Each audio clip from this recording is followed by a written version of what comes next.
Hello friends, मैं मेहराब शेख आपका स्वागत करता हूं अपना YouTube channel apex study English tech Gyan में। दोस्तों, आज के इस वीडियो में हम बात करने वाले हैं ओमिशन ऑफ रिलेटिव प्रोनाउंस। आपने देखा होगा कि मैं रिलेटिव प्रोनाउंस के ऊपर ऑलरेडी 4 वीडियोस बना चुका हूं और ये मेरा 5वां वीडियो है।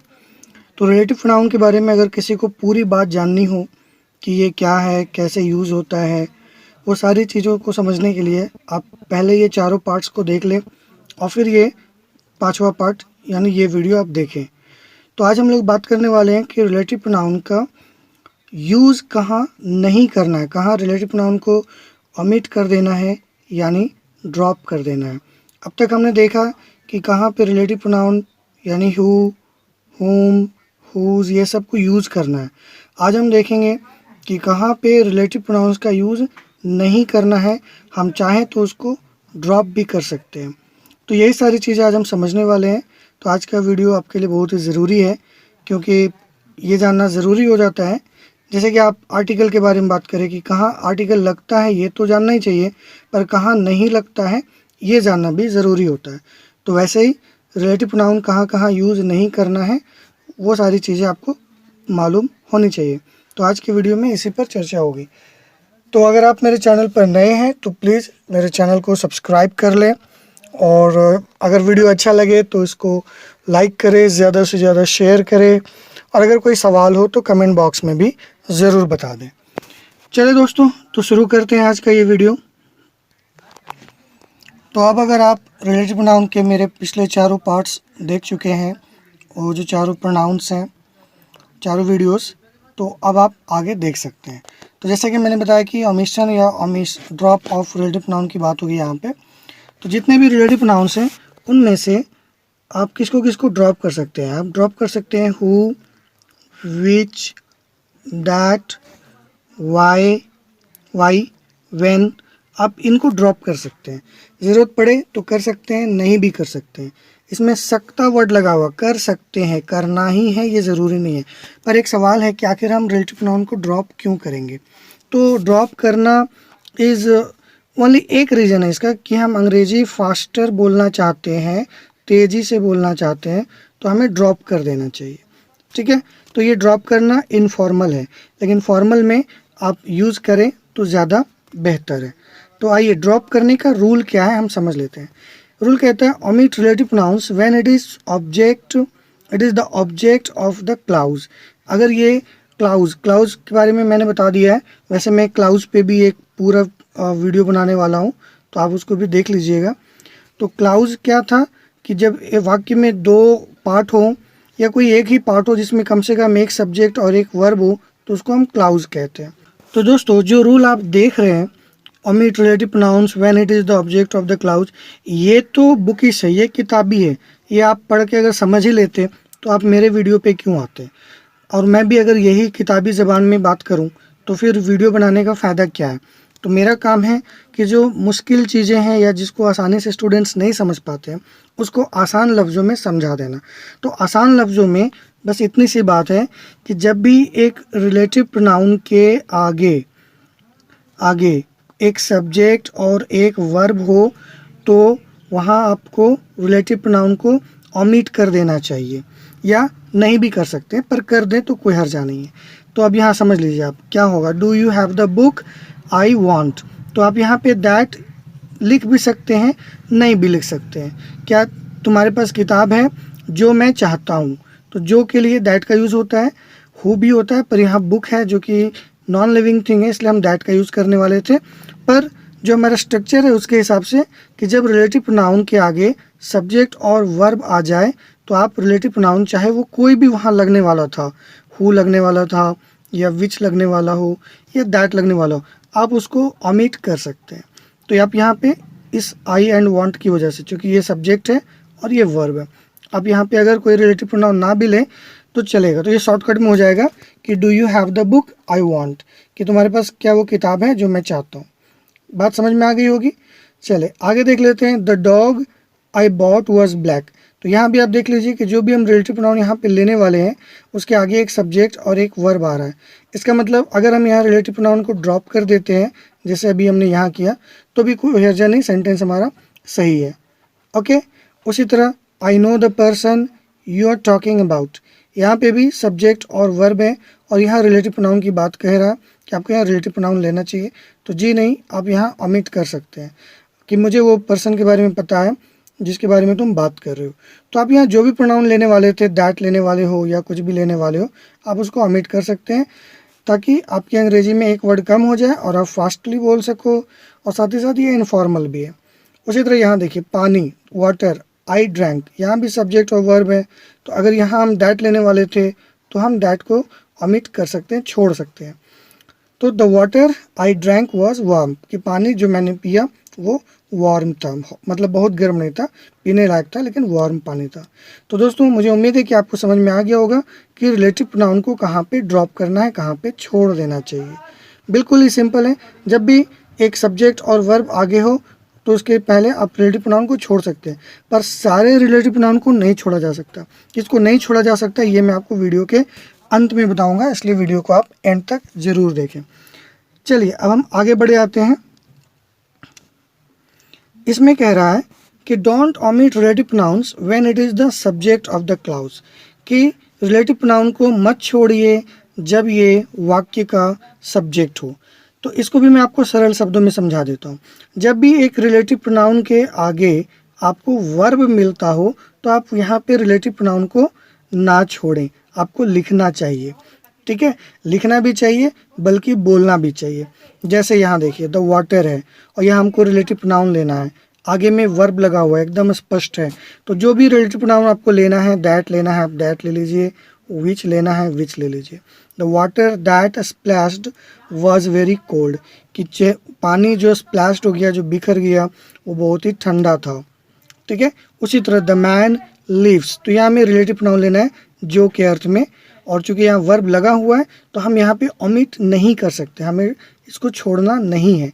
तो हम यहाँ पे दैट या हु, तो मैन के लिए हु आएगा तो आप यहाँ पे हु ले सकते हैं, बल्कि लेना ही है। The man who lives next door, कि आदमी जो पड़ोस में रहता है वो एक स्कूल में काम करता है। उसी तरह यहाँ ही इज़ द मैन, फिर यहाँ देखिए वर्ब लगा हुआ है, तो फिर यहाँ से यहाँ पर जो के लिए आप अगेन हु का यूज कर सकते हैं कि वह ही इज़ द मैन, ये वही आदमी है जो कट्स माई हेयर, मेरे बाल काटता है। तो आपने देखा कि किस तरह हम रिलेटिव प्रोनाउन को यहाँ पे यूज़ कर रहे हैं। यहाँ ओमिट करने का चांस नहीं है और इसका कोई एक्सेप्शन भी नहीं होता है दोस्तों, आपको ये करना ही करना है। द बुक, यहाँ देखिए वर्ब लगा हुआ है, तो अब हम बुक के लिए जो भी रिलेटिव प्रोनाउन लेना चाहें ले सकते हैं, दैट लेना चाहें ले सकते हैं, आप अगर विच लेना चाहें तो विच भी ले सकते हैं। कि the book which helped me is very precious, किताब जिसने मेरी मदद की वो बहुत ही महंगी है, मूल्यवान है, क्योंकि आपको उसने मदद की। तो दोस्तों आप समझ गए होंगे कि जब एक रिलेटिव प्रोनाउन के आगे वर्ब लगा हो तो आपको रिलेटिव प्रोनाउन को यूज़ करना है, और जब रिलेटिव प्रोनाउन के आगे सब्जेक्ट प्लस वर्ब लगा हो तो आप यूज कर भी सकते हैं, नहीं भी कर सकते हैं, बल्कि मैं तो कहता हूँ कि ओमिट कर दीजिए, ड्रॉप कर दीजिए तो ज़्यादा बेहतर है। चले अब हम देखते हैं कि कौन से रिलेटिव प्रोनाउन को हम छोड़ नहीं सकते, हमें उसको यूज करना ही चाहिए। तो यहाँ आप देखिए सबसे पहले कह रहा है डोंट ओमिट हुम, हुम को नहीं छोड़ना है। कंडीशन है कि when it comes after preposition, यहाँ पे आफ्टर है और छूट गया या पता नहीं, आपको दिखेगा बाद में, तो ये आफ्टर है कि अगर कभी हुम प्रीपोजिशन के साथ आए तो आपको हुम रखना है। द मैन फ्रॉम हुम आई बोरोड दिस पेन, कि आदमी जिससे मैंने कलम लिया। ठीक है, तो यहाँ पे फ्रॉम लगा हुआ हुम के साथ, अगर हुम के साथ फ्रॉम नहीं होता तो फिर हम यहाँ पे हुम को भी ओमिट कर सकते हैं। उसी तरह the boy to whom, again whom के पीछे प्रीपोजिशन लगा हुआ है। ठीक है, तो यहाँ पे भी हम हुम को रखेंगे ना कि ओमिट करेंगे। तो इस बात का ख्याल रहे कि जब भी हुम के साथ या हुम के पहले प्रीपोजिशन लगा हो तो होम को ओमिट नहीं करना है। अब दोस्तों यहाँ पे कॉमन एरर का क्वेश्चन बन जाता है एसएससी के स्टूडेंट्स के लिए, ओके, कि यहाँ होम हटाना है या लगाना है। तो आम केस में तो हम हटा सकते थे और नहीं भी हटा सकते। देखिए आप यहाँ देखिए सब्जेक्ट प्लस वर्ब लगा हुआ है, तो इसका मतलब क्या है कि हमको यहाँ पे हटा देना चाहिए। अब पुराने जो हमने पहला रूल देखा था कि जहाँ हमें एक रिलेटिव प्रोनाउन को ओमिट करना है, उसके हिसाब से यहाँ पे सब्जेक्ट है और वर्ब है, तो ये हटना चाहिए था, लेकिन हम क्यों नहीं हटा रहे, क्योंकि फ्रॉम लगा हुआ। तो जब भी कॉमनर में ऐसा क्वेश्चन आएगा तो आप ये फ्रॉम देख लीजिए, टू देख लीजिए और समझ जाइएगा कि ये रिलेटिव प्रोनाउन यहाँ पे रहेगा, ना कि हटेगा। ठीक है, तो ये एक नोट हो गया रिलेटिव प्रोनाउन में कौन सा रिलेटिव प्रोनाउन है जिसको हम नहीं हटाएंगे, उसका कंडीशन आप समझ चुके हैं। अब एक नोट और देख लेते हैं, नोट 2। इसमें भी आप देख लीजिए क्या कहता है, डोंट ड्रॉप हुज, हुज को ड्रॉप नहीं करना है, मतलब नहीं छोड़ना है, ऑफ विच को नहीं छोड़ना है, वेयर को भी नहीं छोड़ना है। ठीक है, इनको आपको यूज करना ही करना है, इसका कोई अदर केस में आप नहीं देखेंगे कि इसको छोड़ना चाहिए। एग्जाम्पल देख लेते हैं, he is the man whose book I borrowed. आप यहाँ पे हुज को नहीं ड्रॉप कर सकते, चाहे कैसा भी केस हो, कि ये वही आदमी है जिसका किताब मैंने बोरो किया है, उधार लिया। तो हुज को ड्रॉप करने का नियम नहीं है, आपको इसको रखना चाहिए। The question the answer of which, यानी क्वेश्चन जिसका जवाब, ऑफ विच भी हुज का ही काम करता है। एक्चुअली जहाँ आपको ऑफ विच यूज नहीं करना है वहाँ पे आप हुज लगा सकते हैं। आप इस सेंटेंस को ऐसे भी लिख सकते हैं, the question whose answer. Okay, आप ऐसे भी लिख सकते हैं, द क्वेश्चन हुज आंसर, या फिर ऑफ विच भी लगा सकते हैं। तो चूंकि दोनों एक ही चीज़ है तो ये भी यहाँ पे ड्रॉप नहीं होगा। क्वेश्चन जिसका जवाब बहुत ही आसान है, तो ये आपको रखना चाहिए। उसी तरह वेयर, इसको भी हम ओमिट नहीं करते हैं। आई नो, मुझे पता है जहाँ वह रहता है। ठीक है, तो यहाँ पे आप अगर इसको हटा देंगे तो क्या मीनिंग होगा, आई नो ही लिव्स, मैं जानता हूँ वो रहता है, तो यहाँ पे मीनिंगफुल नहीं होगा, इसलिए इसको हटा देना सही नहीं होगा। इसके अलावा मान लीजिए वेन की मैंने बात की कि वेन को भी आपको रखना है, वेन आप हटा सकते हैं, बाकी आप सब हटा सकते हैं। कब, जब आपके पास रिलेटिव प्रोनाउन के आगे सब्जेक्ट और वर्ब लगा हो तो आप किसी भी रिलेटिव प्रोनाउन को हटा सकते हैं इनके अलावे। जैसे वेन की बात कर लें तो आप लिख सकते हैं, आई रिमेंबर द डे, शायद यहाँ पे जगह कम पड़ जाएगी, आई remember the day.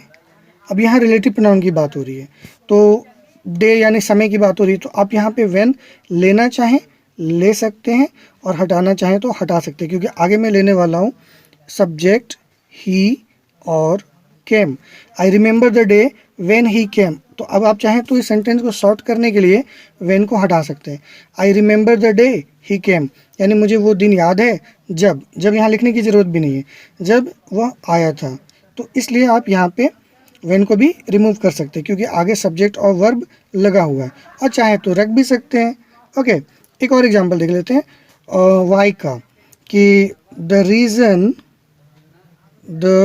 Reason I was there.